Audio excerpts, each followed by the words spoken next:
Hello everyone, welcome to wow class. आज के हम अपने chemical reactions and equations chapter, जो कि केमिस्ट्री का चैप्टर नंबर 1 है, इसमें एक नया टॉपिक पढ़ने वाले हैं, टाइप्स ऑफ केमिकल रिएक्शंस। और ये आज हमारा केमिस्ट्री लेक्चर 2 है। तो जो स्टूडेंट्स आज इस लेक्चर को पहली बार देख रहे हैं, मैं उनसे रिक्वेस्ट करूंगा कि वो लेक्चर 1 जरूर देखें, क्योंकि लेक्चर 1 में इस चैप्टर का काफी इंट्रोडक्शन दिया हुआ है और उसमें मैंने आपको कुछ इंपॉर्टेंट सिंबल्स बताए हैं, पूरे इस चैप्टर का ओवरव्यू बताया है और साथ में आपको केमिस्ट्री का पूरा सिलेबस बताया है। तो जो भी स्टूडेंट हमारे आज इस लेक्चर को देख रहे हैं, मैं उनको सजेस्ट करूंगा कि वो हमारा लेक्चर 1 जरूर देखें और लेक्चर 1 देखने के बाद लेक्चर 2 को कंटिन्यू करें। और मैं अपने सारे लेक्चर्स में नंबर जरूर इनबिल्ड करूंगा, like lecture 1, lecture 2, lecture 3, lecture 4। और ये फिजिक्स, केमिस्ट्री और बायोलॉजी के लिए अलग अलग रहेंगे, ठीक है। और पर डे आपको लेक्चर्स के नंबर आपको लेक्चर्स की वीडियोस पे जरूर दिखेंगे। चलिए स्टार्ट करते हैं। तो वीडियो शुरू करने से पहले मैं आपसे एक बात कहना चाहूंगा कि अगर आपने अभी तक हमारा टेलीग्राम चैनल ज्वाइन नहीं किया है, तो टेलीग्राम चैनल पे वाव क्लास को सर्च करिए और उसको ज्वाइन कर लीजिए। वहां पर आपको लेटेस्ट अपडेट और सारी इंफॉर्मेशन बोर्ड एग्जाम 2021 साइंस से रिलेटेड मिल जाएगी। चलिए स्टार्ट करते हैं। तो टाइप्स ऑफ केमिकल रिएक्शंस बहुत ही इंपॉर्टेंट पार्ट है, और जैसा कि मैंने आपको लास्ट वीडियो में बताया था कि ये पूरे चैप्टर का सबसे बड़ा पार्ट है और सबसे टाइम टेकन पार्ट है। लेकिन जो भी इसमें केमिकल रिएक्शंस आएंगे या जो भी केमिकल इक्वेशंस आएंगे, अगर हम उनको वर्ड्स में लिखते हैं तो केमिकल रिएक्शंस कहते हैं। मतलब केमिकल कॉम्बिनेशंस को अगर वर्ड में लिखा जाए तो उनको हम केमिकल रिएक्शंस कहते हैं। और केमिकल कॉम्बिनेशंस को अगर हम सिंबल्स में लिखें, साइंटिफिक नोटेशन में लिखें, तो उनको हम कहते हैं केमिकल इक्वेशंस, ठीक है। तो यहां पे पूरे 5 टाइप के केमिकल रिएक्शंस होते हैं। रिएक्शन नंबर 1, अगर हम पहले केमिकल रिएक्शन की बात करें तो है कॉम्बिनेशन रिएक्शन, ठीक है। कॉम्बिनेशन रिएक्शन, और ये सबसे इजी टाइप का रिएक्शन है, बहुत ही इजी है। नंबर 2 पे आता है decomposition reaction. Decomposition reaction, decomposition reaction के बाद थर्ड नंबर की रिएक्शन आती है displacement reaction. Displacement reaction, displacement reaction के बाद फोर्थ नंबर पे आती है double displacement reaction. Double displacement reaction, और डबल डिस्प्लेसमेंट रिएक्शन के बाद फिफ्थ नंबर की जो रिएक्शन आती है, उसको मैं रेड से लिखना चाहूंगा, जो बहुत ही ज्यादा इंपॉर्टेंट है और थोड़ी सी ट्रिकी है। वो फिफ्थ नंबर की है, वो है redox reaction. Redox reaction, redox reaction को हम दो नाम से जानते हैं, एक है रेड और एक है ऑक्स। तो रेड का मतलब होता है reduction, it is called as reduction, और ऑक्स का मतलब होता है ऑक्सीडेशन। सो ये जो रिएक्शन है, ये रिडक्शन ऑक्सीडेशन रिएक्शन है, ठीक है। ये जो आपको टाइप्स के रिएक्शंस दिख रहे हैं यहाँ पे, 5 टाइप्स के, इनके कुछ सब टाइप्स भी होते हैं जो आपको पढ़ने हैं और बहुत ही ज्यादा इंपॉर्टेंट है। तो सब टाइप्स किस में होते हैं? एक सेकंड नंबर में आपको सब टाइप दिखेगा और एक फोर्थ नंबर में आपको सब टाइप दिखेगा। सेकंड नंबर में 3 टाइप्स के सब टाइप्स होते हैं, ठीक है। नंबर 1 जो आएगा वो आएगा thermal decomposition. Thermal decomposition reaction, ठीक है। थर्मल का मतलब जो हीट से परफॉर्म किया जाता है, ठीक है, जिसमें हम हीट की हेल्प लेते हैं। उसके बाद नेक्स्ट नंबर पे आएगा electrolytic decomposition. Electrolytic decomposition reaction, जिसमें हम इलेक्ट्रिक सिटी की हेल्प लेते हैं, ठीक है। यही जो बिजली जो हम अपने यूज में लेते हैं, इलेक्ट्रिक करंट, उसकी हेल्प लेते हैं। थर्ड नंबर पे आता है डीकॉम्पोजिशन रिएक्शन में फोटोलिटिक। फोटोलिटिक डीकॉम्पोजिशन रिएक्शन, जिसमें हम सनलाइट का यूज करते हैं, ठीक है। सनलाइट का यहां पे यूज किया जाता है। अब हम देखते हैं सब टाइप्स डबल डिस्प्लेसमेंट रिएक्शन के। तो डबल डिस्प्लेसमेंट रिएक्शन में 2 सब टाइप्स होते हैं। एक होता है प्रेसिपिटेशन रिएक्शन। प्रेसिपिटेशन रिएक्शन, ठीक है, प्रेसिपिटेशन रिएक्शन। और जो नेक्स्ट होता है वो होता है न्यूट्रलाइजेशन रिएक्शन, न्यूट्रलाइजेशन रिएक्शन। तो ये हमारे 3 सब टाइप्स हैं डीकॉम्पोजिशन रिएक्शन के, और 2 सब टाइप्स हैं डबल डिस्प्लेसमेंट रिएक्शन के, ठीक है। कई बार ऐसा बोर्ड एग्जाम में देखा गया है, जो मैंने खुद भी पेपर में देखा है, कि ये जो पार्ट है डीकॉम्पोजिशन रिएक्शन का जो पार्ट है, इनमें आपसे केवल एक क्वेश्चन ऐसा पूछता है कि right examples of thermal decomposition, electrolytic decomposition and photolytic decomposition reaction, ठीक है। बस आपको इसके एक एक एग्जाम्पल्स लिखने होते हैं। वैसे मैं आपको बहुत सारे एग्जाम्पल्स यहाँ पे बताने वाला हूं, ठीक है। तो चलिए बिना टाइम ज्यादा लिए हम कॉम्बिनेशन रिएक्शन स्टार्ट करते हैं। और यहां पे मैं एक बात आपको और इंपॉर्टेंट बताना चाहूंगा कि ये कॉम्बिनेशन रिएक्शन डीकॉम्पोजिशन का अपोजिट होता है, और डीकॉम्पोजिशन कॉम्बिनेशन का अपोजिट होता है, ठीक है। कॉम्बिनेशन का मतलब होता है जुड़ना, और डीकॉम्पोजिशन का मतलब होता है टूटना। तो हम ये कह सकते हैं combination reaction are the opposite of decomposition, और decomposition reactions are the opposite of combination reaction, ठीक है। चलिए आगे बढ़ते हैं। तो नंबर 1 पे हम यहां पे देखेंगे combination reaction. Number 1 combination reaction, combination reaction. Combination reaction का मैं एक आपको साइंटिफिक नोटेशन बता रहा हूं। देखिए, जैसे कि मान लीजिए 2 सब्सटेंस थे, एक था ए और एक था बी। दोनों सब्सटेंस को जब आपस में रिएक्ट कराया गया, दोनों सब्सटेंस को आपस में ऐड कराया गया, ठीक है, किसी की भी हेल्प से, तो यहां पर एक सिंगल सब्सटेंस बनता है, ठीक है ना। इस रिएक्शन की सबसे खास जो पहचान है वो यही है, यहां पे टू और मोर, टू और मोर, ठीक है, और यहां पे 1, ठीक, बात समझ में आ गई। रिएक्शन में जो यहां पे रिएक्टेंट होगा, रिएक्टेंट्स जो होंगे वो 2 होंगे या 2 से ज्यादा होंगे, और जो बनेगा मतलब जो प्रोडक्ट बनेगा, ठीक है, वो प्रोडक्ट कितना होगा, वो 1 होगा, एक टाइप का होगा, एक से ज्यादा नहीं होगा, एक ही बनेगा। यही कॉम्बिनेशन रिएक्शन की पहचान है, ठीक है।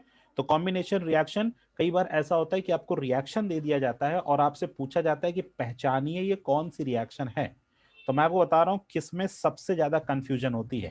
देखिए, कॉम्बिनेशन में, इसको कहीं नोट कर लीजिएगा आप सब, कॉम्बिनेशन में एंड अपॉन में करके लिख रहा हूं, रेडॉक्स में, इसमें बहुत ज्यादा कंफ्यूजन होती है, ठीक है। दूसरा कंफ्यूजन कहां पे क्रिएट होता है, डबल डिस्प्लेसमेंट में, डबल डिस्प्लेसमेंट में एंड रेडॉक्स में, यहां पे ये बहुत ज्यादा कंफ्यूजन क्रिएट होता है। कॉम्बिनेशन रिएक्शन और रेडॉक्स रिएक्शन में कंफ्यूजन क्रिएट होता है, और डबल डिस्प्लेसमेंट में और रेडॉक्स में कंफ्यूजन क्रिएट होता है, ठीक है। क्योंकि रेडॉक्स रिएक्शन बिल्कुल कॉम्बिनेशन जैसी ही दिखती है, और डबल डिस्प्लेसमेंट बिल्कुल रेडॉक्स जैसा ही दिखता है। तो इन बातों को हम तब रिवील करेंगे जब हम डबल डिस्प्लेसमेंट पे पहुंच जाएंगे, ठीक है, और रेडॉक्स पे पहुंच जाएंगे, तब तब मैं आपको वहां पे बताऊंगा। अभी मैं आपको यहाँ पे सिर्फ कॉम्बिनेशन बताऊंगा।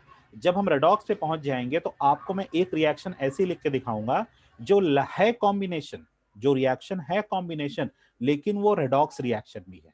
आप सोच रहे होंगे अरे पहली बार हम ऐसा सुन रहे हैं, ऐसा कैसे हो सकता है? बिल्कुल ऐसे हो सकता है, ठीक है। एक रिएक्शन आपको मैं ऐसी लिख के दिखाऊंगा। आपने जब भी आपने अपने स्कूल में या किसी ट्यूशन टीचर से कभी भी आपने रेडॉक्स रिएक्शन पढ़ी होगी, तो आपने ऐसी रेडॉक्स रिएक्शन पढ़ी होगी जिसमें 2 रिएक्टेंट आपस में कंबाइन करते हैं और 2 या 2 से ज्यादा प्रोडक्ट का फॉर्मेशन करते हैं। ये आपने हमेशा देखा होगा, 2 रिएक्टेंट आपस में कंबाइन करते हैं और 2 या 2 से ज्यादा प्रोडक्ट फॉर्म करते हैं रेडॉक्स रिएक्शन में। और आपको उसमें से पता करना होता है कि कौन सा सब्सटेंस रिड्यूस हुआ, कौन सा सब्सटेंस ऑक्सीडाइज हुआ, कौन सा रिड्यूसिंग एजेंट है और कौन सा ऑक्सीडाइजिंग एजेंट है। ये आपको पता करना रहता है। लेकिन मैं एक बात आपको और बता दूं, कुछ रिएक्शन कॉम्बिनेशन रिएक्शन होने के साथ साथ रेडॉक्स रिएक्शन भी होती हैं, ठीक है, बट थोड़ा सा फर्क होता है, थोड़ा सा डिफरेंस होता है कैसे आप पता लगा लेते हैं कि रेडॉक्स रिएक्शन है कि नहीं है। ये हम आपको तब बताएंगे जब हम रेडॉक्स रिएक्शन पे पहुंच जाएंगे। ठीक है, तब मैं आपको, क्योंकि अभी मैं आपको कॉम्बिनेशन पढ़ा रहा हूं, फिर आने वाले समय में आप डबल डिस्प्लेसमेंट पढ़ लेंगे, लास्ट में पढ़ेंगे रेडॉक्स। तो रेडॉक्स को डबल डिस्प्लेसमेंट के साथ और रेडॉक्स को कॉम्बिनेशन के साथ आपको मैं कंपेयर करके बताऊंगा। चलिए यहां पे एक छोटा सा रिएक्शन देखते हैं, बहुत ही सिंपल सा रिएक्शन है। जैसे कि मान लीजिए कि मैग्नीशियम, मैग्नीशियम था, उसको ऑक्सीजन की प्रेजेंस में जला दिया गया, मतलब ऑक्सीजन से इसने कंबाइन कर लिया। ठीक है, तो यहाँ पे क्या हुआ, कॉम्बिनेशन, यहाँ पे कॉम्बिनेशन हुआ और ये क्या बन गया, MgO, मैग्नीशियम ऑक्साइड का फॉर्मेशन कर लिया। तो इसको बैलेंस करने के लिए यहाँ पे 2 लगा देंगे और यहाँ पे 2 लगा देंगे, आसानी से बैलेंस हो गया। नेक्स्ट देखते हैं, हाइड्रोजन का रिएक्शन ऑक्सीजन से हुआ, यहाँ पे ये भी कॉम्बिनेशन। ठीक है, कॉम्बिनेशन होगा तो क्या बन जाएगा, H2O बन जाएगा। बैलेंस करने के लिए यहाँ पे 2 लगा देंगे और यहाँ पे 2 लगा देंगे। तो इस तरह की बहुत छोटी छोटी रिएक्शंस हैं, मतलब जिसमें 2 या 2 से ज्यादा सब्सटेंस आपस में कंबाइन करते हैं और एक सिंगल सब्सटेंस का फॉर्मेशन करते हैं। ठीक है, जैसे कि और एक बहुत ही कॉमन से रिएक्शन है कार्बन। ठीक है, कार्बन का रिएक्शन ऑक्सीजन से हुआ, मतलब कार्बन कोयला था, कोल था, उसको जला दिया गया, कोल है, कोल को बर्न कर दिया गया ऑक्सीजन की प्रेजेंस में, यहां पे ये भी कॉम्बिनेशन हुआ। ठीक है, तो क्या बन जाएगा, कार्बन डाइऑक्साइड बन जाएगा, CO2 बन जाएगा, कार्बन डाइऑक्साइड का फॉर्मेशन हो जाएगा। तो इस तरह से बहुत सारी रिएक्शन जो है वो कॉम्बिनेशन रिएक्शन है। There are too many reactions which are called as combination reaction. लेकिन एक रिएक्शन हम आपको और बता रहे हैं, उसमें वाटर का फॉर्मेशन भी होता है, तो क्या वो कॉम्बिनेशन रिएक्शन नहीं है। जैसे कि मैंने ऊपर आपको बताया कि रिएक्टेंट में 2 सब्सटेंस होंगे बट प्रोडक्ट में 1 सब्सटेंस होगा। लेकिन बहुत रेयर, कुछ रेयर ऐसी भी रिएक्शन है जिसमें वाटर का फॉर्मेशन होता है, जो वाटर हमारा मेन प्रोडक्ट नहीं होता है। जैसे मान लीजिए यहां पे हमने लिखा CaOH होल ट्वाइस और इसका रिएक्शन कार्बन डाइऑक्साइड से हो गया। ठीक है, इसमें मैं स्टार बना दे रहा हूं, ध्यान दीजिएगा। इसमें CaOH whole twice, calcium hydroxide, और कैल्शियम हाइड्रोक्साइड का रिएक्शन कार्बन डाइऑक्साइड से हो गया, तो बना लेगा कैल्शियम कार्बोनेट CaCO3। लेकिन यहाँ पे वाटर का भी फॉर्मेशन होता है, लेकिन ये भी, ये जो रिएक्शन है ये कॉम्बिनेशन रिएक्शन है, इसको याद रखिएगा, ये रिएक्शन भी कॉम्बिनेशन रिएक्शन है। ठीक है, तो यहाँ पे CaCO3 क्या है, कैल्शियम कार्बोनेट। ठीक है, it is called as calcium carbonate, यहां पे कैल्शियम कार्बोनेट का फॉर्मेशन होता है। ठीक, अब देखिए ये जो रिएक्शन है ये इंपॉर्टेंट भी है, और इसको मैंने यहां पे डिस्कस क्यों किया, ये बात आप समझ लीजिए। मैं आपको कुछ की कॉन्सेप्ट बताने जा रहा हूं जो आपके लिए सुनना बहुत ही ज्यादा जरूरी है, जो कि स्लेग्ड लाइम में और क्विक लाइम में बड़ा कंफ्यूजन क्रिएट करते हैं। क्विक लाइम क्या है और स्लेग्ड लाइम क्या है, देखते हैं। देखिए ये थोड़ा सा एक्स्ट्रा शॉट्स हैं। ठीक है, एक्स्ट्रा शॉट्स। CaO ये क्या है, कैल्शियम ऑक्साइड, कैल्शियम ऑक्साइड। ठीक है, कैल्शियम ऑक्साइड जो है वो क्या है, क्या कहते हैं इसे common name, quick lime, quick lime. ठीक है, और हिंदी में इसको क्या कहते हैं, चूना। चूना, वही चूना जिससे घर की पुताई होती है, जिससे हम व्हाइट वॉशिंग करते हैं, और लोग उसमें भी खाते हैं ना, टोबैको के साथ और पान के साथ खाते हैं चूना। तो वही चूना जो होता है उसको हम क्विक लाइम कहते हैं। ठीक है, फॉर्मूला CaO। अब देखिए दूसरा कंफ्यूजन कहां पे क्रिएट होता है, एक होता है स्लेग्ड लाइम, स्लेग्ड लाइम, और दूसरा होता है लाइम वाटर। ठीक है, केमिस्ट्री में कहीं भी आपको लिखा हुआ लाइम वाटर आ जाए तो कभी भी आप नींबू पानी मत समझिएगा, lime water is not a नींबू पानी। ठीक है, लाइम वाटर नींबू पानी नहीं होता। अब देखिए स्लेग्ड लाइम जो होता है वो क्या है, कैल्शियम हाइड्रोक्साइड। ठीक है, और ये भी क्या है, कैल्शियम हाइड्रोक्साइड। ठीक, फॉर्मूला दोनों का क्या है, CaOH whole twice and CaOH whole twice. ठीक है, calcium hydroxide and calcium hydroxide. लेकिन इसका नाम क्यों अलग है, क्या कारण है जिससे नाम अलग है? देखिए, जब इस कैल्शियम ऑक्साइड को पानी में डिसॉल्व कर दिया जाता है, वाटर में डिसॉल्व कर दिया जाता है, तो दो पार्ट बनता है, एक बनता है लिक्विड पार्ट और एक बनता है सॉलिड पार्ट। ध्यान से सुन लीजिए मेरी बात को। जब कैल्शियम ऑक्साइड चूने को हम पानी में डिसॉल्व करते हैं, चूना मार्केट से खरीद के लाए, पानी में डाल दिए, पानी में डिसॉल्व कर दिया, तो दो पार्ट बनता है, एक लिक्विड पार्ट होता है और एक सॉलिड पार्ट होता है। ठीक है, तो ये जो सॉलिड पार्ट होता है इसको हम स्लेक्ड लाइम कहते हैं। ठीक है, और ये जो लिक्विड पार्ट होता है, इस लिक्विड पार्ट को हम लाइम वाटर कहते हैं।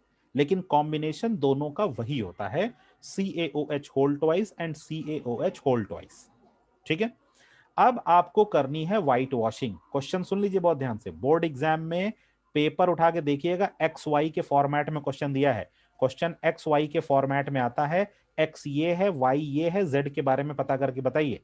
तो कैसे बताएंगे? देखिए, यहां पे आपसे कहता है व्हाइट वॉशिंग, व्हाइट वॉशिंग। कई बार स्टूडेंट ने मुझसे पूछा है, सर व्हाइट वॉशिंग का मतलब कपड़े को बहुत ज्यादा सफेद साफ करना होता है, कपड़े को बहुत ज्यादा चमकाना होता है, उसको व्हाइट वॉशिंग कहते हैं? नहीं, व्हाइट वॉशिंग का मतलब होता है घर में चूने की पुताई करना, घर में चूने से पूरे घर को फर्निश करना, ब्रश से चूने में डिप करके पूरे घर की पुताई करना। आपको पता है आज के समय तो हम पेंट यूज करते हैं, लेकिन जो पुराने घर हुआ करते थे, जिनको कच्चे घर कहा करते थे, वो चूने से पेंट होते थे, मतलब चूने से उनकी पुताई की जाती थी। तो व्हाइट वॉशिंग के लिए हम क्या लेते हैं? हमने यूज किया कैल्शियम ऑक्साइड, ठीक है, प्लस वाटर। जब कैल्शियम ऑक्साइड और वाटर का कॉम्बिनेशन कराते हैं तो बनता है CaOH whole twice, calcium hydro oxide. मतलब यहां पे हमने क्या क्या लिया है? CaO लिया है और साथ में H2O लिया है, दो चीजें ली है, और दोनों के कॉम्बिनेशन से, कॉम्बिनेशन रिएक्शन को देखते हुए क्या बना? CaOH होल ट्वाइस, जिसको हमने कहा स्लेक्ड लाइम।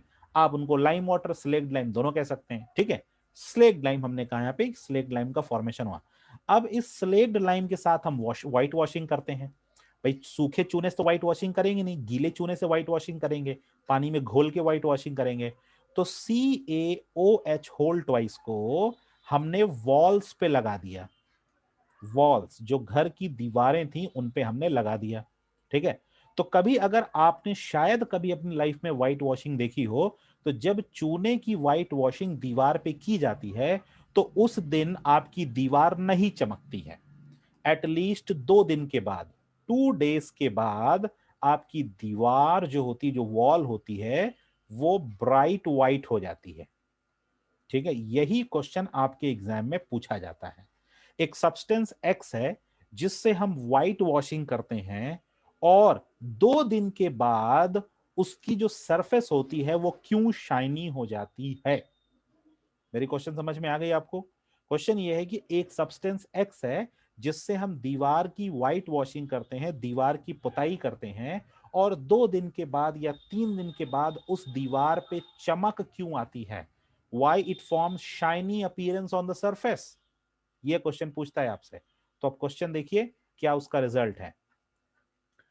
देखिए, हमने दीवार की पुताई किससे की? कैल्शियम हाइड्रोक्साइड से। तो हमने ले लिया कैल्शियम हाइड्रोक्साइड, ये हमारा सब्सटेंस एक्स है, और हमने कहां पे इसकी पुताई की है? दीवार पे इसकी पुताई की है। तो दीवार पे तुरंत व्हाइट अपीयरेंस नहीं आती है, 2 या 3 दिन के बाद व्हाइट अपीयरेंस आती। क्यों आती है? जब ये कैल्शियम हाइड्रोक्साइड कैल्शियम कार्बोनेट में कन्वर्ट हो जाता है। मान लीजिए ये कैल्शियम हाइड्रोक्साइड है और किसी सब्सटेंस वाई से कंबाइन करता है और क्या बना लेता है? Calcium carbonate. क्या बनाया? कैल्शियम कार्बोनेट, जो मैंने अभी ऊपर लिखा था CaCO3। और जब CaCO3 बन जाता है तभी दीवार आपकी मिल्की व्हाइट अपीयरेंस देती है, नहीं तो ये अपीयरेंस नहीं देगी। तो ये कैल्शियम कार्बोनेट बना कैसे? ये तब बना जब इसने रिएक्शन किसके साथ किया? कार्बन डाइऑक्साइड के साथ किया। तो हमारा सब्सटेंस X कैल्शियम हाइड्रोक्साइड है, सब्सटेंस Y कार्बन डाइऑक्साइड है और सब्सटेंस Z कैल्शियम कार्बोनेट है।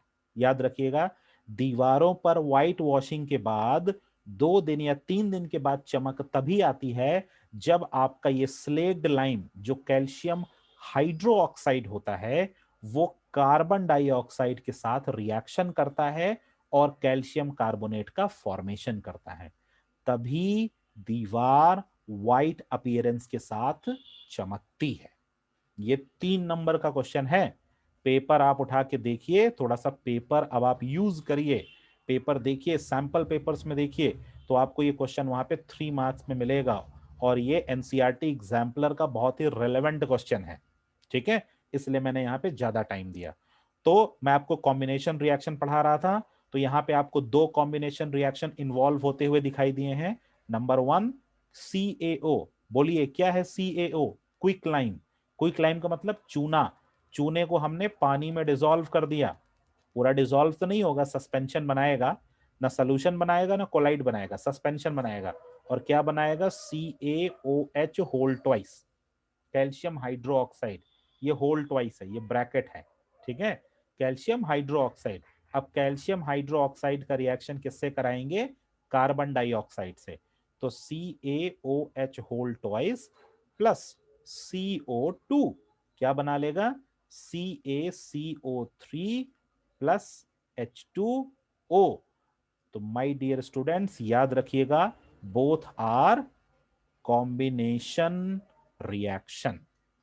ठीक है, दोनों ही कॉम्बिनेशन रिएक्शन है और यही दोनों रिएक्शन कहां यूज होती है? व्हाइट वॉशिंग के क्वेश्चन में। ये दोनों रिएक्शन व्हाइट वॉशिंग के क्वेश्चन में यूज होगी। ये सब्सटेंस X होगा, ये सब्सटेंस Y होगा, ये सब्सटेंस Z होगा। वहां पे क्वेश्चन को पढ़ के एक बार आप जरूर देख लीजिएगा क्या क्या पूछ रहा है और क्या क्या दिया है। ये तो मैं एक पर्टिकुलर क्वेश्चन के आधार पे कह रहा हूं कि ये XYZ है, आपसे कुछ और भी दे सकता है। ठीक है, आपसे कुछ और भी दे सकता है। ठीक है, बट फाइनल रिजल्ट यही आएगा। व्हाइट वॉशिंग तभी चमकेगी जब कैल्शियम हाइड्रोक्साइड, मतलब ये स्लेक्ड लाइम, किसके साथ रिएक्शन करेगा? Slaked lime common name, calcium hydroxide chemical name, किसके साथ रिएक्शन करेगा? कार्बन डाइऑक्साइड के साथ, तभी बनेगा कैल्शियम कार्बोनेट और यहीं पे देगा व्हाइट अपीयरेंस। ठीक है, then it gives white appearance. ठीक है, तो ये रिएक्शन बहुत ही ज्यादा इंपॉर्टेंट है कॉम्बिनेशन में, इसको याद रखिए और बार बार प्रैक्टिस करिए। चलिए आगे बढ़ते हैं। Decomposition reaction. So next we talk about number 2, decomposition reaction. Decomposition reaction. अब देखिए, डीकॉम्पोजिशन रिएक्शन का मतलब होता है ब्रेकिंग। ठीक है, decomposition reaction is called as breaking. ठीक है, टूटना। इसको इसका नोटेशन कैसे लिखेंगे? यहां पे आपको एक सब्सटेंस देखने को मिलेगा, एक सब्सटेंस होगा जो बी सी और B plus C plus D में टूटेगा। मतलब आपको 2 चीजें टूटती हुई दिख सकती हैं या तो 3 चीजें टूटती हुई दे सकती हैं, लेकिन टूट कितना रहा होगा? एक substance, only and only one substance. Here 1, here 2 और 3। ठीक है, एक सब्सटेंस 2 सब्सटेंस में या 3 सब्सटेंस में टूटेगा। इट ब्रेक्स इनटू 2 सब्सटेंस और इट ब्रेक्स इनटू 3 सब्सटेंस, इससे ज्यादा नहीं होगा। ठीक है, इससे ज्यादा नहीं होगा। एक सिंगल सब्सटेंस, एक सिंगल सब्सटेंस 2 पार्ट में टूटेगा, एक या तो 2 सब्सटेंस में टूटेगा या तो 3 सब्सटेंस में टूटेगा। नेक्स्ट देखिए, यहां पर कौन कौन सी चीजें यूज होने वाली हैं? नंबर 1 हीट यूज होगी।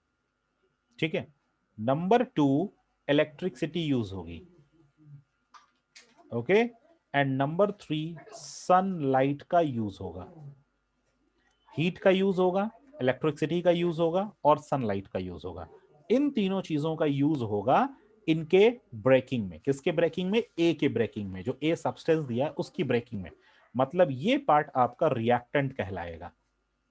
ठीक है, ये पार्ट आपका रिएक्टेंट कहलाएगा और ये पार्ट आपका प्रोडक्ट कहलाएगा।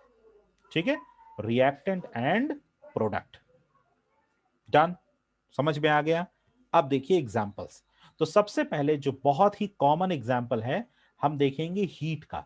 तो मतलब कॉम्बिनेशन, मतलब सॉरी, डीकॉम्पोजिशन रिएक्शन में पहली रिएक्शन पढ़ने जा रहे हैं थर्मल डीकॉम्पोजिशन रिएक्शन। ये इसकी सब हेडिंग है। देखिए, a thermal decomposition reaction. Thermal decomposition reaction. Thermal का मतलब यहां पे है हीट। थर्मल का मतलब है हीट, वही जो फायर, जो आग जलती है, उसी की हम हेल्प लेंगे यहां पे। ठीक है, चलिए स्टार्ट करते हैं। तो सबसे पहली रिएक्शन वही होगी जो अभी मैंने ऊपर दिखाई थी आपको, उसी का एक सब्सटेंस हम लेकर यहां पे आएंगे। तो सब्सटेंस क्या है? CaCO3, you know that very well, calcium carbonate. ठीक है, कैल्शियम कार्बोनेट। कैल्शियम कार्बोनेट को अगर हम हीट कर दें, यहां पे मैं आपको 3 रिएक्शन बताऊंगा और वो 3 रिएक्शन बहुत ही ज्यादा इंपॉर्टेंट होगी।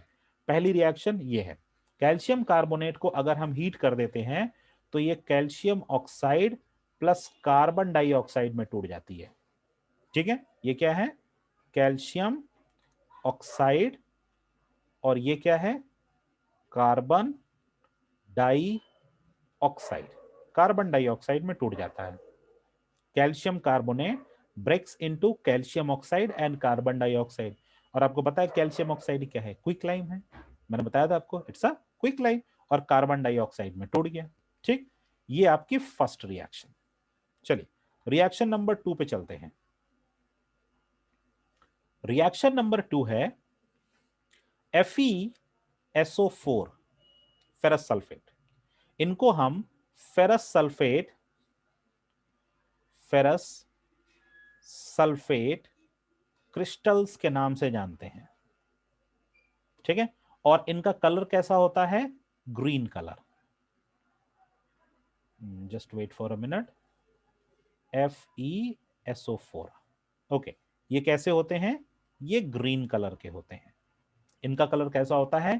फेरस सल्फेट का जो कलर